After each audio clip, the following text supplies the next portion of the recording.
Ba lu trong cầu y, từ chuyến rú cho này ủa mốt đá tánh do lò lu trò lu.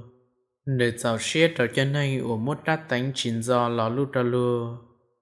Tù nành khá thánh yếu bóng dây mù. Tiệt sĩ tù nành chân dây bót gió hơi khỉ. Cho kiến danh dành yếu cho tù nành ủa rong kế. Cho nành ủa chính gia yếu trò bộ chu. Kiếm lô nu yếu chỉ mô cá hò trò nu ủa có tu. Tiệt sĩ kiến danh dành yếu chả tao có cho sĩ. Cho kiến danh dành ủa trò tù nành xế rừng ủa lũ nành ca xế. Tiệt sĩ tù nành xế phê tê cái phê yếu trò ủa trò nửa trò bộ chu. Cho kiến danh dành bắt tao tù nành xên gia đi. Tiệt sĩ tù nành xên khảo yếu mà lúc vọt lô ủa yếu nửa cho kế ủa phê. Thảo tù nành xế phê tu. Nửa cho kế chế xế tàn rô nửa. Cho dạ ổ nửa chế xế trao yếu chỉ một cá hào đá chi. Cho nên danh dành tao giải cái chà đi. Cho nên xế phê yếu trao kế bộ chu. Tù nành ổ chỉ hư vắt chữ tê lù ổ trao có trao kế bộ chu. Tiệt sĩ tù nành danh dành cho kế dân dê bá tao có đi. Tên nành họ luôn rong rong xế thảo cho nành danh dành tao cốc mong. Thế là cây rong xế thảo cho nành ổ phê tu. Thảo cho nên danh dành phần cúc mong. Luôn rừng mua kế và manh. Tiệt sĩ cho nên xếp hệ tê lù ô ta luôn rừng cho kế bộ chu. Tù nên chùa nhẹ hà lù thua lư tù. Giờ con dê. Có chỉ cho ôn nành đào nhau. Chỉ muốn lên từ chế xếp cho tù nành đào nhau. Tiệt sĩ có yên cho xếp tạo cho tù ở con dành xếp.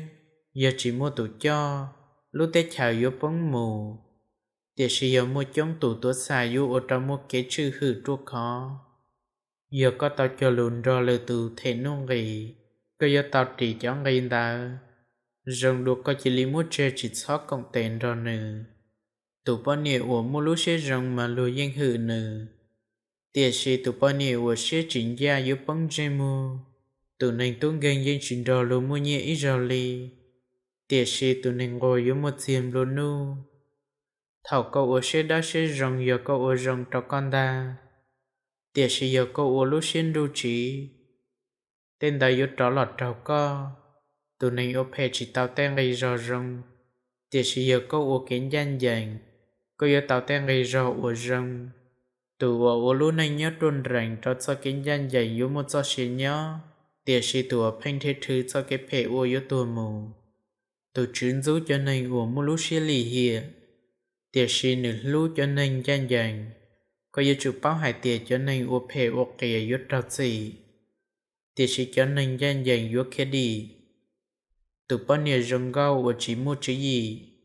Rồng ý nhà lý lúc khá cú ua một đài tròn đàm bộ tón dừng ta. Tê ua cho nên rồng xá tao. Duyên ít sự sảo trao dạ rồng. Thảo cho nên ua phê tao dạ ua lớn cha. Chủ yếu kém bảo tạo sư. Một cánh lành sĩ là tên nhiệt chỉ là lão lưu lò là tránh một chiếm đồ nô. Tiệt sĩ mỗi ít chiếc cây đu ca lò là bùa ca lê.